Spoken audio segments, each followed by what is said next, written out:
우리 같이 하나님 말씀 보시겠습니다. 사무엘상 17장 20절에서 40절까지의 말씀입니다. 사무엘상 17장 20절에서 40절까지 말씀 번갈아서 교독하도록 하시겠습니다.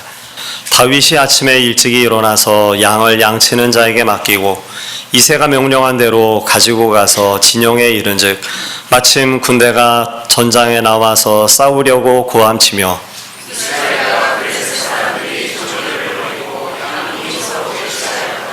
다윗이 자기의 짐을 짐지키는 자의 손에 맡기고 군대로 달려가서 형들에게 문안하고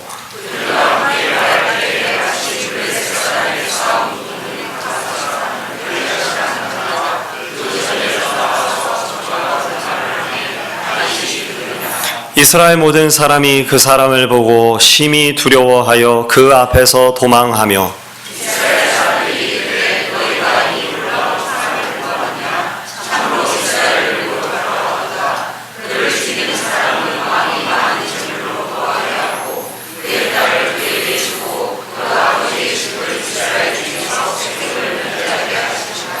다윗이 곁에 서 있는 사람들에게 말하여 이르되 이 블레셋 사람을 죽여 이스라엘의 치욕을 제거하는 사람에게는 어떠한 대우를 하겠느냐?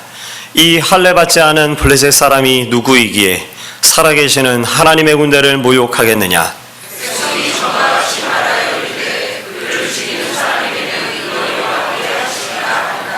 큰형 엘리압이 다윗이 사람들에게 하는 말을 들은지라 그가 다윗에게 노를 바라여 이르되 네가 어찌하여 이리로 내려왔느냐? 들에 있는 양들을 누구에게 맡겼느냐? 나는 네의 교만과 네의 마음의 완악함을 아노니 네가 전쟁을 구경하러 왔도다.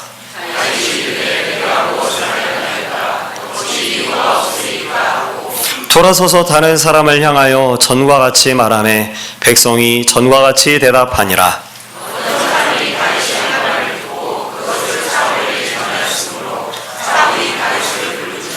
다윗이 사울에게 말하되 그로 말미암아 사람이 낙담하지 말 것이라. 주의 종이 가서 저 블레셋 사람과 싸우리이다 하니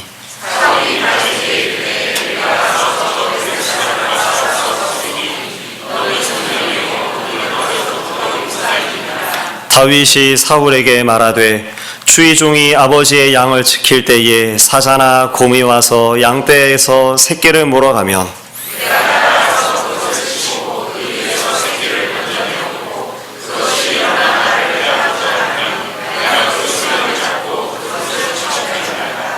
주의 종이 사자와 곰도 쳤은즉 살아계시는 하나님의 군대를 모욕한 이 할례받지 않은 블레셋 사람이리이까 그가 그 짐승의 하나와 같이 되리이다.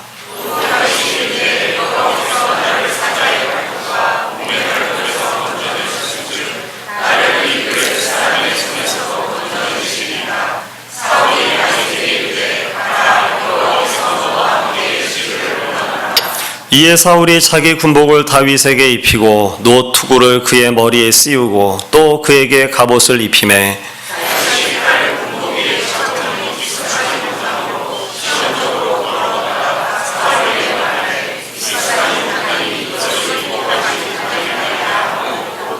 함께합니다.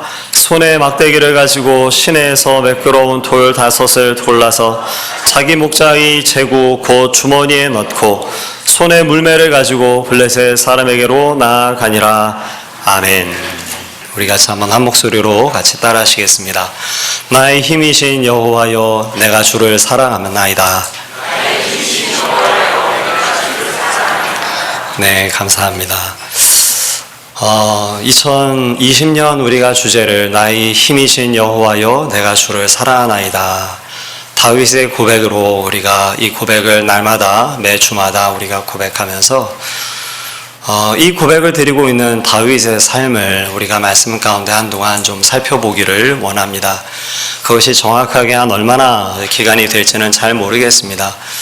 언뜻 생각하기로는 한 2달 혹은 석 달 정도의 시간이 되지 않을까 그렇게 생각되어지는데 우리가 이 고백을 드리고 있는 다윗이 어떤 가운데에서 그리고 어떠한 모습으로 하나님 앞에 나아가기에 우리가 함께 알고 있는 그 하나님을 나의 힘이신 여호와여 내가 주를 사랑합니다. 라는 고백을 그렇게 주 앞에 드릴 수 있는지 우리가 말씀 속에서 살피고 또 우리 스스로의 모습을 또 살피고 그렇게 주 앞에 나아가는 2020년의 첫 출발의 시간이 될 수 있기를 간절히 소망합니다.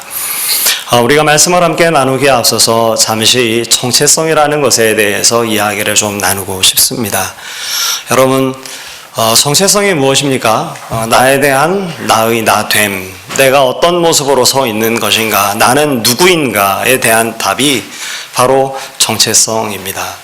모든 사람들은 각기 자기 자신 스스로에 대한 정체성을 가지고 있습니다. 한 예를 들어서 한 남자가 아버지가 되는 것은 그가 결혼을 하고 그리고 자녀를 갖게 된 이후에야 비로소 아버지가 되게 됩니다.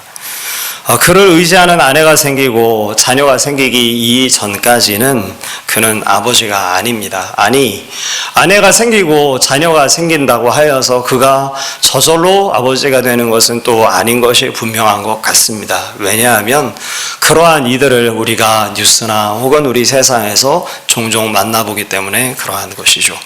아내가 있고 또 자식들이 있으나 아버지나 아버지가 되지 못하는 이들이 또 함께 있고, 그래서 우리는 어떤 조건이 주어져야, 그래서 그 조건에서 정체성이 주어지는 것이 아니라 그 조건 속에 있는 나 스스로가 어떠한 존재인가를 분명하게 인식하는 가운데에서 그 사람의 정체성이 주어진다라는 것을 생각하게 되는 것 같습니다.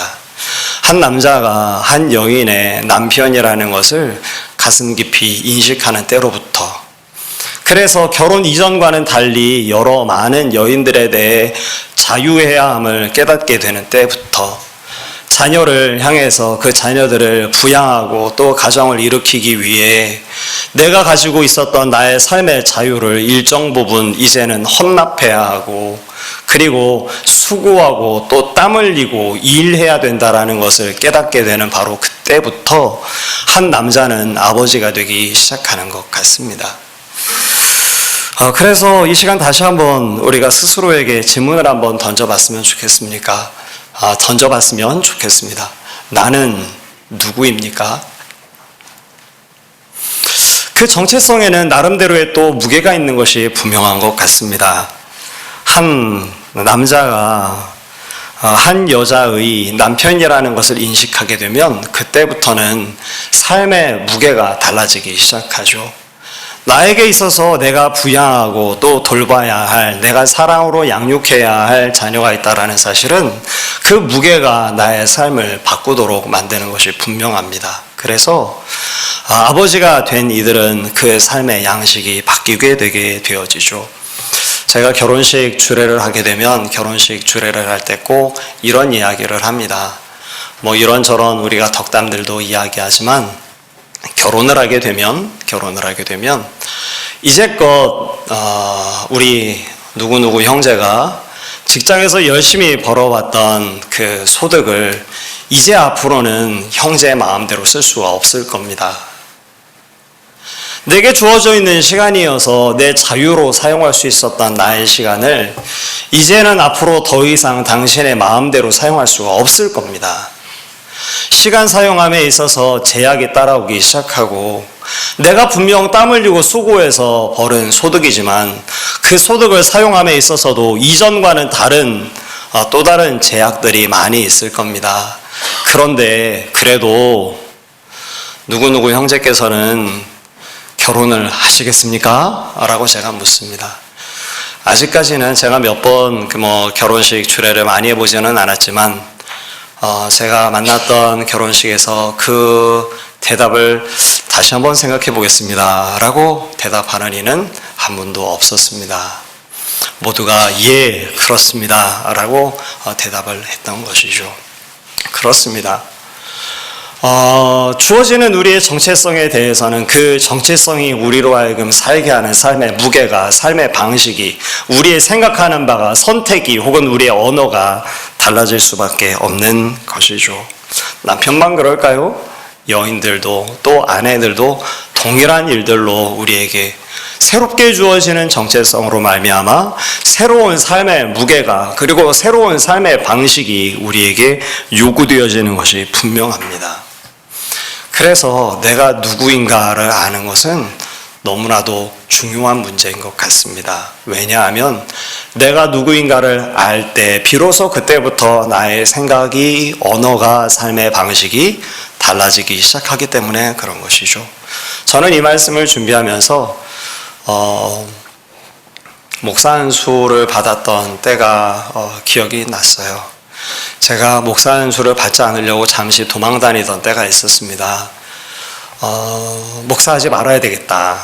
신학 공부한 평신도로 살아야 되겠다. 그런 생각을 하고 아내에게 그리고 저희 어머니에게 어머니, 여보, 내가 반드시 목사가 되지 않고도 신학을 공부한 평신도로 하나님께 영광 돌리며 살 수 있지 않겠냐고, 그러니 이 부분을 양해해 달라고 요청을 한 적이 있었습니다. 나중에 얘기를 들으니까 마음으로는 그것이 받아들여지지 않았지만 제 표정이나 제 이야기가 결연해 보여져서 그것을 허락하는 답을 했었다고 이야기하더군요. 그런데 하나님께서 저를 그냥 내버려 두질 않아서 결국 목사 안수를 받게 되어지는 자리까지 서게 됐었습니다. 그런데 목사 안수를 받을 때 여러분, 제가 기뻤을까요? 아니면 슬펐을까요? 어땠을까요? 네, 말로 표현하기 어려운 마음이 있더라고요. 한편으로는 기쁜 마음이 없지 않습니다. 기쁨이 있습니다. 그런데 기쁘기만 했겠습니까? 아니요, 그렇지 않았습니다. 마치 꼭 표현하기를 이 표현이 정확한 것 같아요. 이제는 되돌아올 수 없는 강을 내가 건너는구나, 그런 마음이 드는 거예요. 목사님들께서 나오셔서 이제 목사 안수를 받는 여러 강도사들에게 머리에 손을 얹고 같이 기도하고 그리고 목사 된 것을 선포하고 그리고 목사 가운을 입혀주는데, 이제 더는 내가 되돌아갈 수 없는 강을 내가 건넜구나. 이제 내가 목사구나. 내가 앞으로 목사로 살 수밖에 없겠구나. 제가 전도사 때는 제 마음속에 어떤 바람이 있었는가 하면 전도사 같지 않은 전도사가 되는 게 제 바람 중에 하나였습니다. 그런데 목사가 되고 나니까 좀 바뀌더라고요. 그래, 내가 이제 목사구나. 목사면 진짜 목사다운 목사가 돼야 되겠다. 그런 마음이 생기더군요. 우리에게 주어지는 어떤 정체성은 내가 누군가를 아는 것은 나의 생각을, 나의 마음가짐을, 그리고 나의 태도를, 나의 언어를 바꾸게 하는 것입니다. 또 크게 바꾸는 것이 하나 있는데요. 그것은 그 새로운 정체성으로 말미암아서 우리의 시각이 달라지게 됩니다. 우리가 누구인가를 아는 것으로 인해서 우리의 보는 눈이 바뀌게 되는 거죠. 아버지가 아내를 보는 눈, 한 남편이 아내를 보는 눈, 아버지가 자녀를 보는 눈은 옆집에 있는 어떤 아저씨가 내 아이를 보거나 내 아내를 보는 눈과는 사뭇 다릅니다. 아니, 전혀 다른 것이죠. 내게 주어져 있는 정체성에 의해서 이 세상을 보는 눈이 또 분명 달라지는 것입니다. 그렇습니다. 그래서 저와 여러분이 만일 그리스도인이라고 한다면, 내가 그리스도인이요, 내가 그리스도의 흘리신 그 보혈로 속죄함을 받아서 하나님과 원수될 수밖에 없었던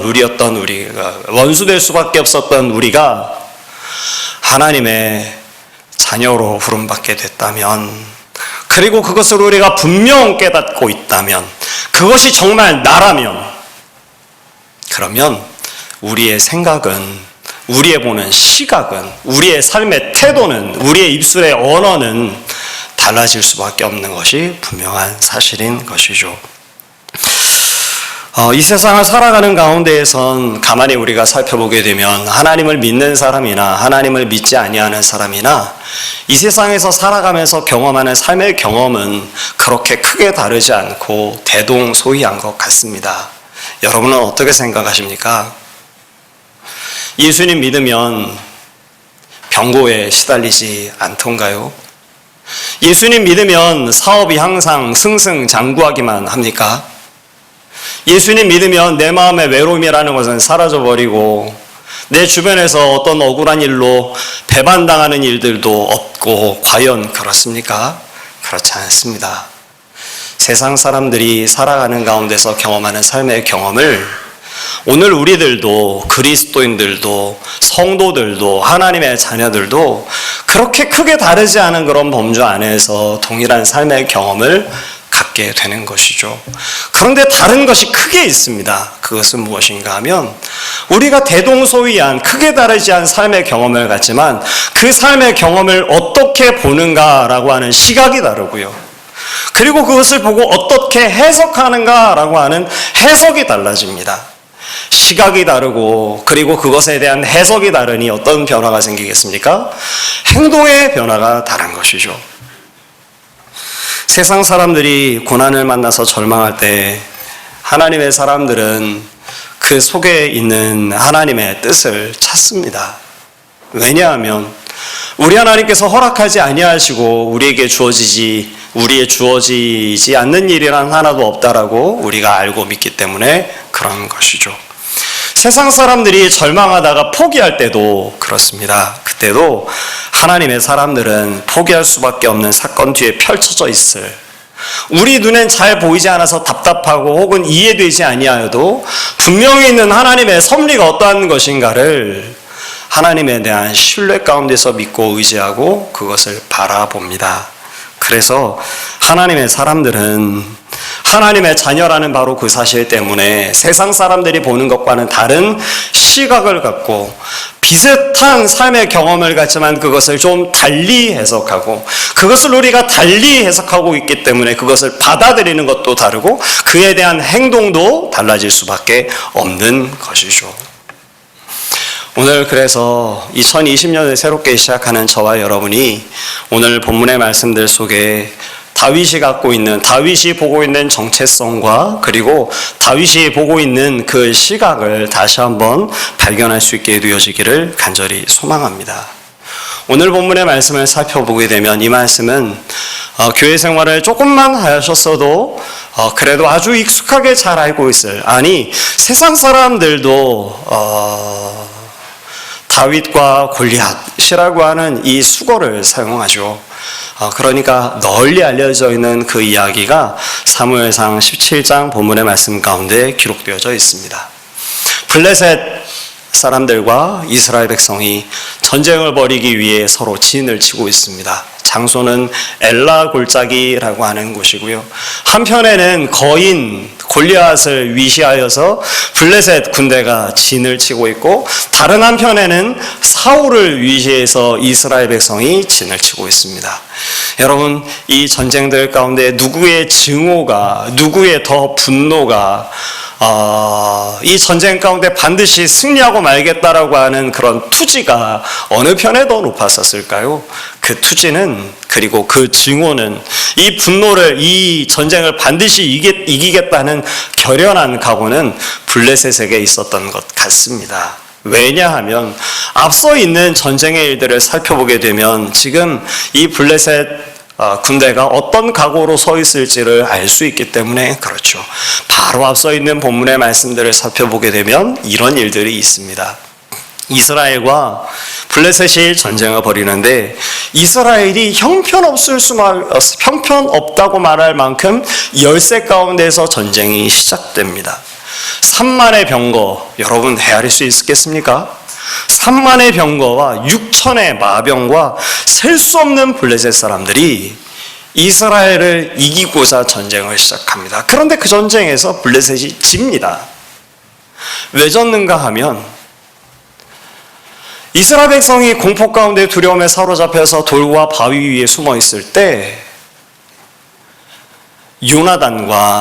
요나단의 병기든 두 사람이 어떤 마음을 먹었던 것인지 한밤중에 단 두 사람이 블레셋 군대 속으로 들어가서 기습작전을 벌입니다.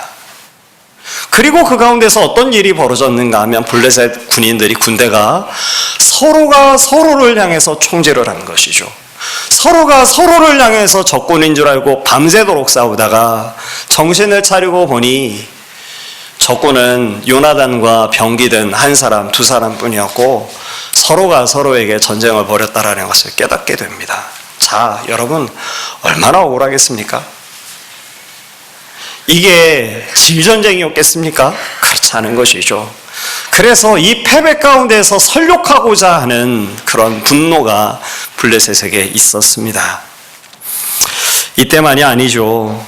사실상 이스라엘과 블레셋이 전쟁을 벌였던 많은 순간순간들 가운데 정말 그럴듯한 전쟁을 벌인 적이라고는 몇 번 없었습니다. 이스라엘이 몇 번 승리한 적도 있었고 또 블레셋이 승리한 적도 있었는데요.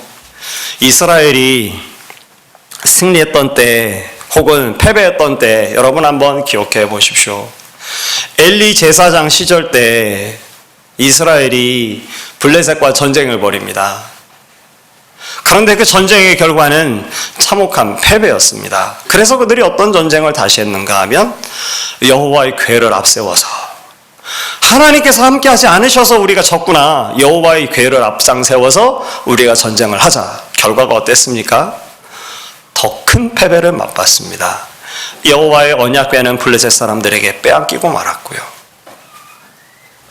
그 이후에 사무엘 시대 때에도 전쟁이 있었습니다. 그런데 이때 사무엘이 이 전쟁 가운데 이기기는 이겼으나 그 전쟁 가운데서 어떻게 이스라엘이 전쟁에 이겼는가 하면 전투 같은 전투를 해서 일당백으로 싸워서 전쟁을 이긴 것이 아니고 전쟁 속에 사무엘이 여호와 하나님 앞에 나아가 제사를 드렸고 제사를 드리는 가운데서 우리 하나님께서 큰 우뢰를 바라셔서 그래서 이스라엘이 이겼습니다. 오늘 본문에 바로 앞서 있는 이야기는 이미 말씀드렸죠. 이스라엘이 이겼는데 어떻게 이겼습니까? 정말 기적같이 요나단과 병기든 두 사람에 의한 기습 공격이 어쩌다가 성공이 돼서 그래서 승리를 했던 것이죠.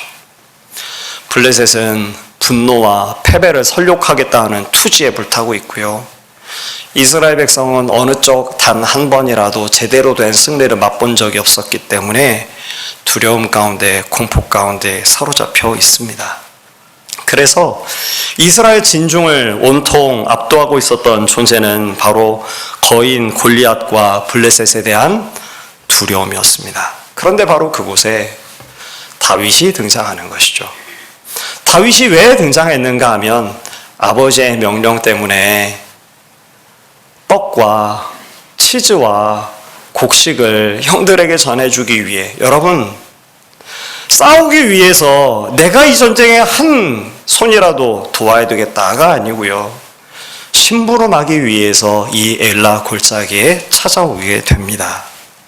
그런데 그가 발견한 것이 무엇인가 하면 앞서 제가 이제껏 말씀드린 것처럼 투지에 불타고 있는 블레셋과 거인 골리앗과 블레셋에 대한 공포증에 사로잡혀 있는 이스라엘을 다윗이 발견하게 된 것이죠. 말씀을 살펴보게 되면 다윗은 이와 같은 상황을 도무지 이해할 수 없었던 것 같습니다. 이방인의 거인 한 사람 앞에 두려워한 이스라엘의 모습을 다윗은 도대체 납득할 수가 없었던 것 같아 보입니다. 살아계신 하나님의 군대인 이스라엘이 저 한낱 할례받지 못한 이스라엘 저 이방인들의 군대 앞에 이토록 두려워하고 떨고 있다는 것이 믿겨지지 아니하는 일들이었던 것 같습니다. 왜냐하면 다윗이 이제껏 경험했던 세계가 그런 세계가 아니었기 때문에 그런 것이죠. 다윗은 어떤 세계를 경험해 왔었을까요? 다윗은 베들레헴 언덕에서 아버지의 양을 돌보며 살고 있었습니다. 그가 경험한 것은 누구입니까? 하나님을 그는 경험하고 있었습니다. 하나님의 위대하심, 하나님의 가까이 계심, 하나님께서 우리를 지키시고 보호해 주심, 그것을 누가 경험하는가 하면 다윗이 경험하고 있습니다. 다윗에게 있어서 사자와 곰보다 더 실제적인 분이 누구일까요? 하나님입니다. 여러분 그림을 그리실 수 있으시겠습니까? 앞에 사자와 곰이 있습니다. 왜 두렵지 않겠습니까? 얼마나 무서운 존재들입니까? 그런데 다윗은 그가 경험하고 있었던 세계 속에서 분명히 그것을 알고 있습니다. 사자가 곰이 두렵지 않은 존재가 아니고 그들이 두려운 존재이기는 하나 그보다도 더 실제적으로 힘이 세시고 그보다도 더 실제적이신 하나님이 계신 것을 다윗은 경험하고 있죠. 다윗에게 있어서 가장 실제적인 분은 누구인가 하면 가장 실제적인 바로 그분은 하나님이십니다. 곰의 날카로운 이빨이 발톱이 사자의 그 이빨이 실제적인 것이 아니고 하나님의 살아계심이 더 실제적입니다. 그것을 늘 보고 경험해왔던 것이 다윗의 세계입니다. 그러던 그 세계 속에서 살아오던 다윗이 엘라 골짜기에 도착했는데 엘라 골짜기에서 펼쳐지고 있는 광경은 무엇인가요? 살아계신 하나님의 군대가 한낱 할례받지 못한 하나님을 알지도 못하고 하나님을 섬기지도 않고 하나님이 힘이 되지도 못하는 저 블레셋 군대 앞에 두려워 떨고 있는 것을 다윗이 발견하게 된 것입니다. 그러니 이해할 수가 없는 것이죠. 골리앗 공포증이라니, 저 블레셋 군대를 두려워하다니, 살아계신 하나님의 군대가 저 블레셋 군대를 두려워하다니 라고 하는 납득할 수 없음이 다윗의 마음을 사로잡고 있었던 것 같습니다. 엘라 골짜기에는 세 종류의 인물들이 등장합니다. 첫 번째 인물은 아마도 우리가 이렇게 정리할 수 있을 것 같습니다. 골리앗과 그리고 그 골리앗을 위시한 블레셋 사람들. 두 번째 그룹은 어디 있을까요? 사울과 그리고 그 사울을 위시한 이스라엘 백성이 있겠죠. 세 번째 그룹이 있다면 그 세 번째 그룹은 더 말할 나위 없이 다윗일 것입니다. 오늘 우리가 본문의 말씀들을 살펴보게 되어지면 서로 이 세 그룹이 서로가 서로를 향해서 어떻게 인식하고 있는지, 자기 자신을 어떻게 인식하고 있는지, 혹은 상대를 어떻게 부르고 어떻게 인식하고 있는지를 살펴볼 수 있습니다. 이것이 좀 재미있는 그런 작업들인데 그래도 잠시 간단히 한번 좀 살펴볼 수 있으면 좋겠습니다. 블레셋 사람들이 볼 때 이스라엘은 어떨까요? 8절 말씀을 한번 보십시오.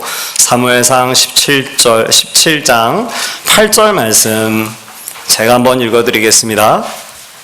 그가 서서, 골리앗이 지금 말하고 있는 것이죠. 그가 서서 이스라엘 군대를 향하여 외쳐 이르되 너희가 어찌하여 나와서 전열을 벌였느냐? 나는 블레셋 사람이 아니며 너희는 누구라고 말하시고 있습니까? 사울의 신하들, 사울의 신복이 아니냐. 블레셋 사람인 이 골리앗은 어떻게 지금 상황을 보고 있는 것인가 하면 나는 블레셋 사람이고요. 이스라엘 백성은 무엇입니까? 누구의 신복이라고요? 사울의 신하들이라고 말하고 있는 것입니다. 여러분, 이스라엘이 사울의 신하들이 맞습니까? 이스라엘이 가지고 있어야 할 이스라엘의 정체성은, 성경에 등장하고 있는 이스라엘의 정체성은 그런 종류가 아니죠. 우리 하나님께서 시내산에서 모세를 통하여 이스라엘 백성을 만나 주실 때 우리 하나님께서 언약을 맺으십니다. 어떤 언약을 맺으셨습니까? 이스라엘 백성을 부르셔서 특별한 관계로 들어갑니다. 나는 너희의 하나님이 되겠고 너희는 내 백성이 되라. 내가 너희의 왕이 되겠고 너희는 나의 백성이 되라 라고 우리 하나님께서 말씀을 해 주십니다. 그러니까 여러분, 이스라엘 백성은 어떤 사람들인가요? 왕이신 하나님의 백성, 아버지 되시는 하나님의 자녀, 목자 되신 하나님의 양들이 되는 것이 바로 이스라엘 백성들인 것입니다. 그런데 그들을 지금 블레셋 사람 골리앗은 사울의 신하 정도쯤으로 보고 있는 것이죠.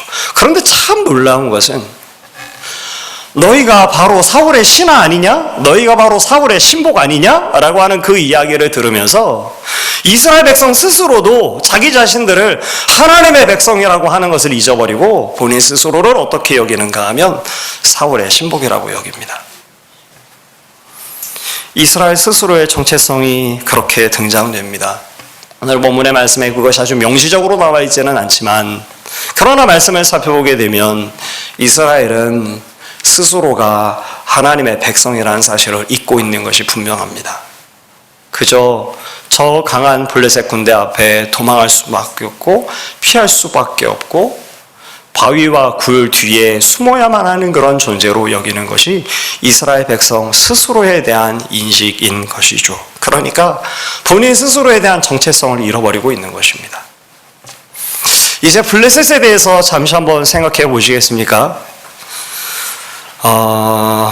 블레셋에 대한 정체성의 인식을 살펴볼 수 있으면 좋을 것 같은데, 사사기 3장 1절에서 4절의 말씀을 같이 한번 보도록 하시겠습니다. 제가 읽어드릴 텐데요, 여러분께서 한번 읽어보시면서 여기에는 가나안 족속들의 이름이 이렇게 나옵니다. 그리고 그들을 우리 하나님께서 왜 남겨두셨는지에 대해서 말씀하고 있는데, 사사기 3장 1절부터 3절까지의 말씀을 한번 읽어보시면서 블레셋 사람들, 본인 스스로는 알지 못하지만 우리 하나님께서 그들을 남겨두신 이유가, 목적이 무엇인지 살펴보시기를 바랍니다. 제가 한번 읽어드리겠습니다. 사사기 3장 1절부터 4절입니다. 여호와께서 가나안의 모든 전쟁들을 알지 못한 이스라엘을 시험하려 하시며 이스라엘 자손의 세대 중에 아직 전쟁을 알지 못하는 자들에게 그것을 가르쳐 알게 하려 하사 남겨두신 이방 민족들은, 그래서 3절에 블레셋 족속들의 이름들이 쭉 나열됩니다.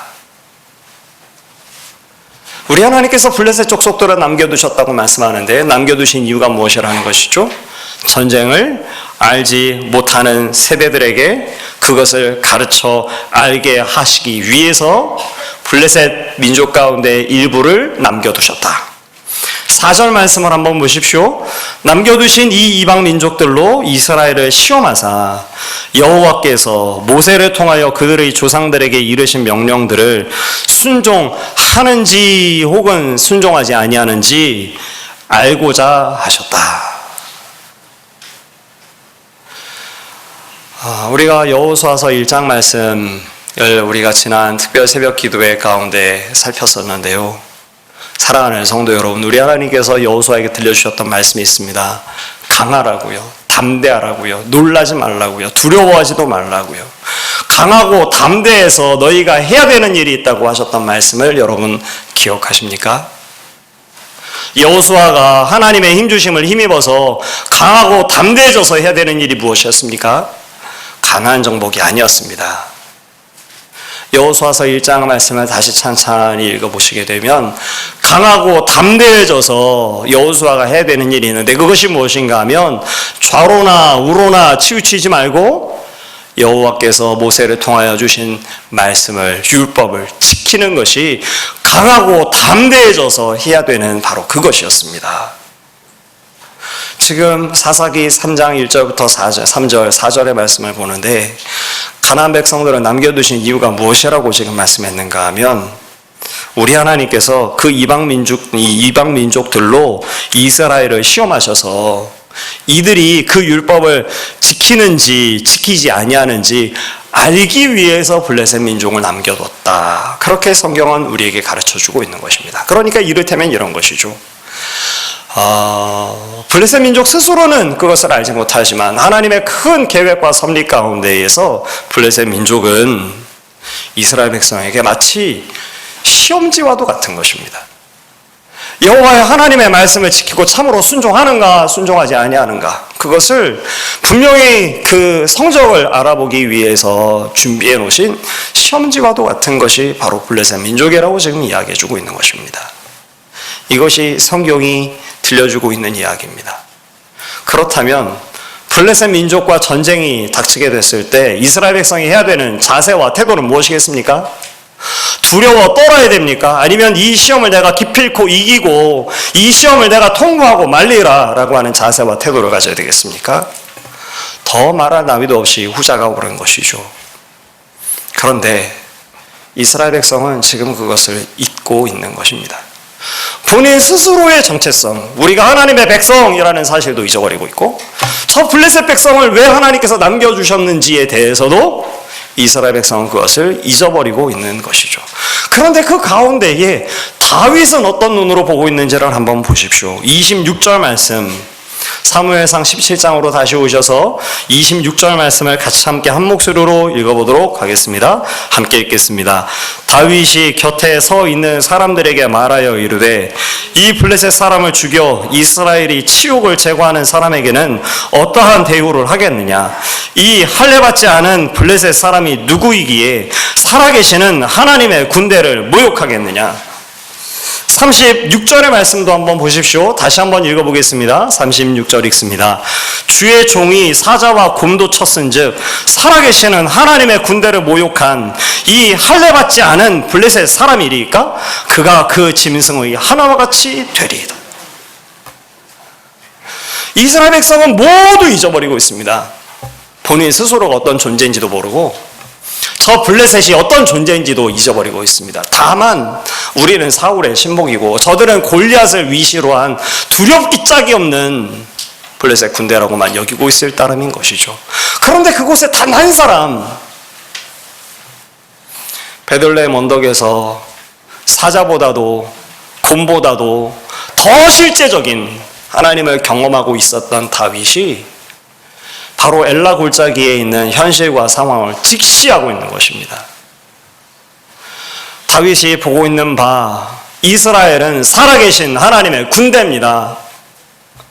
저 이방인들은 저 골리앗이 비록 거인이고 두려운 것이 분명하지만 그들은 다윗의 눈에 보기에 할례받지 못한 이방인들에 불과한 것으로 다윗은 보고 있는 것이죠.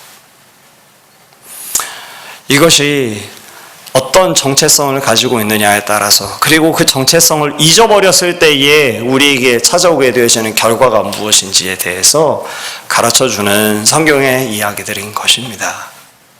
사랑하는 성도 여러분, 2020년을 이제 시작했습니다.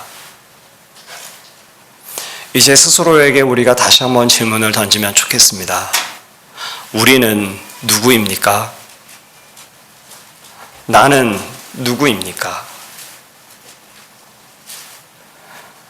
우리는 정녕 주 예수의 흘리신 보혈의 그 은혜를 덧입어서 감당할 수 없는 하나님의 은혜로 하나님의 자녀가 된 사람이 맞습니까?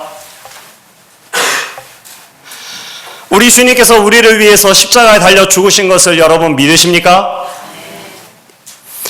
그 보혈의 능력으로 우리가 하나님께로부터 화해함을 얻고 더 나아가 하나님의 통치를 대행하는 매우 특별하고 존귀한 존재로 하나님의 자녀로 세움받게 되어진 것을 여러분 믿으십니까? 이에 대해서 우리가 갖고 있는 이 정체성을 잊지 아니하는 저와 여러분이 되게 되시기를 간절히 소망합니다. 우리가 하나님의 자녀라는 사실을 우리가 가지고 그 중심을 가지고 이제 살아갈 2020년을 우리는 보아야 할 것입니다. 세상은 우리에게 너희가 하나님의 자녀가 아니라고 우리를 가르칠 겁니다. 우리에게 너희는 사울의 신복이라고 가르칠 겁니다. 그런데 그때에도 우리는 아니요, 우리는 하나님의 사람들이요, 하나님의 자녀입니다 라는 사실을 마음 깊숙한 곳으로부터 그리고 우리의 마음의 중심으로부터 고백해야만 할 것입니다. 내가 누구인가를 고백하는 그 고백 속에 우리의 보는 눈이 달라야 될 것입니다. 세상 사람들이 보는 것과 동일한 눈으로 이 세상을 봐야 되겠습니까? 아니요, 그렇지 않습니다. 하나님께서 주시는 정체성을 가지고 이 세상을 보아야 하는 것이, 그리고 달리 본 만큼 해석이 달라야 하는 것이 분명한 것이죠. 해석이 달라졌으니, 보는 눈이 다르고 해석이 달라졌으니 이 세상을 살아가는 삶의 방식도 다른 것입니다. 오른뺨을 치거든 왼뺨도 돌려대라. 오리를 가자고 한다면 심리를 가져라. 겉옷을 빌려다 벗어달라고 하면 속옷마저도 벗어줘라 라고 하시는 하나님의 말씀이 어떻게 가능하겠습니까? 보는 눈이 다르고요, 그리고 그에 대한 해석이 다르고요, 그 눈과 해석이 달라지니 삶의 선택이, 방식이 달라지는 것입니다. 그리고 우리 하나님께서는 그와 같은 하나님의 사람들을 인정하시고 칭찬하시고 복 주시는 것을 믿습니다. 이제 시작하는 2020년 저와 여러분이 우리 하나님의 말씀을 붙들고 더 가까이 나아가게 되어지기를 간절히 소망합니다. 우리의 삶들 가운데 어떤 일이 있어도 그것이 우리에게 기쁘고 복된 일이든지 혹은 우리가 그다지 기꺼워하지 아니하는 가능하면 피하고 싶어하는 일이든지 그것이 어떤 일이라 할지라도 그 일들 가운데에 믿음의 눈을 가지고 우리의 삶을 해석하고 그리고 그것에 따라 살아가는 하나님의 사람들, 주께로부터 칭찬받는 하나님의 사람들 되시기를 간절히 소망합니다. 기도하겠습니다. 사랑이 많으신 우리 아버지 하나님, 우리 하나님께서 우리를 하나님의 백성으로 불러주셔서 주님 감사합니다. 그 은혜를 받을 수 없는 존재였던 것이 분명한데 하나님의 진노와 저주 가운데 멸망당할 수밖에 없었던 것이 바로 오늘 우리들이었는데 주의 흘리신 보혈과 그 은혜로 우리를 하나님의 자녀 삼아 주시니 아버지 감사합니다. 하나님, 이 사실이 우리에게 너무나도 분명하고 실제적인 것이 되게 주시옵소서. 하나님을 우리가 곰보다도 사자보다도 실제적이지 못한 존재로 여기고 있다면 하나님 우리를 불쌍히 여겨주셔서 하나님, 그 어떤 무엇보다도 실제적인 그 하나님을 우리가 삶 가운데 친밀히 하는 가운데 경험하고 그 하나님의 주시는 정체성을 가지고 이 세상을 살아갈 수 있도록 아버지 도와주시옵소서. 우리의 눈을 하나님 바꾸어 주시기를 주님 원합니다. 하나님, 우리의 생각과 가치관을 바꾸어 주셔서 하나님, 우리가 만나는 우리의 삶들을 달리 해석할 수 있는 눈을, 마음을 주님께서 주시옵소서. 하나님, 우리의 눈이 달라지고 우리의 마음이 달라지고 해석이 달라짐으로 우리의 삶의 방식이 변화될 수 있도록 아버지 역사하시고 도와주시옵소서. 그리하여 마침내 나의 힘이신 여호와여, 내가 주를 사랑하나이다. 다윗의 그 고백이 우리의 입술 가운데서도 주 앞에 아름답게 들려질 수 있도록 아버지 도우시고 붙들어 주시옵소서. 예수님의 이름으로 감사드리며 기도합니다. 아멘.